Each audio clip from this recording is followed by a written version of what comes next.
ये तीनों विग्रह कौन बनाए थे? भगवान कृष्ण के परपुत्र वज्रनाभ 3 विग्रह बनाए थे, जिसमें पहले मदन मोहन बनाए।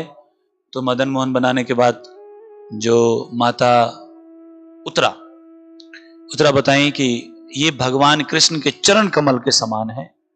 इनका जो चरण है भगवान कृष्ण के चरण से मिलता जुलता हूबहू एज इट इज है।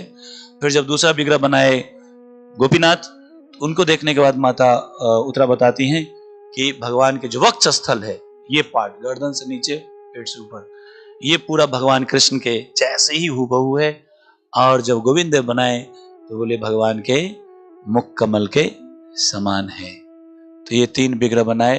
और ऐसा कहा जाता है कि यदि आपको कृष्ण का संपूर्ण दर्शन करने का लाभ प्राप्त करना हो तो एक ही दिन में राधा मदन मोहन का, राधा गोपीनाथ का, राधा गोविंद देव का, तीनों का दर्शन आप सूर्योदय तक में सूर्यास्त के बाद नहीं, सूर्योदय से पहले आपने यदि इन तीनों का दर्शन एक साथ कर लिया तो मीन साक्षात कृष्ण के दर्शन करने का आपको लाभ मिलेगा। ऐसे तो विग्रह से मिलेगा ही, लेकिन इन तीनों का यदि करते तो कंप्लीट जो कृष्ण लीला वाले थे द्वारका के द्वापर में, उस कृष्ण के दर्शन का लाभ मिलेगा। तो अब ये तीनों विग्रह ओरिजिनल जो विग्रह है वज्रनाभ के द्वारा स्थापित, वो 2 तो राधा गोविंद देव राधा गोपीनाथ कहाँ हैं?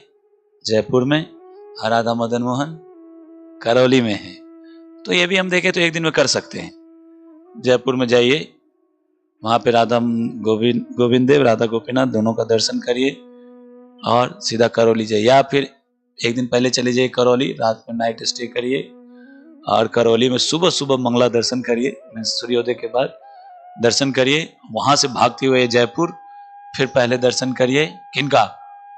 गोपीनाथ का, और फिर गोविंद देव का। तो चरण, वक्षस्थल, मुखमंडल दर्शन करके अपने जीवन को सफल बना सकते हैं।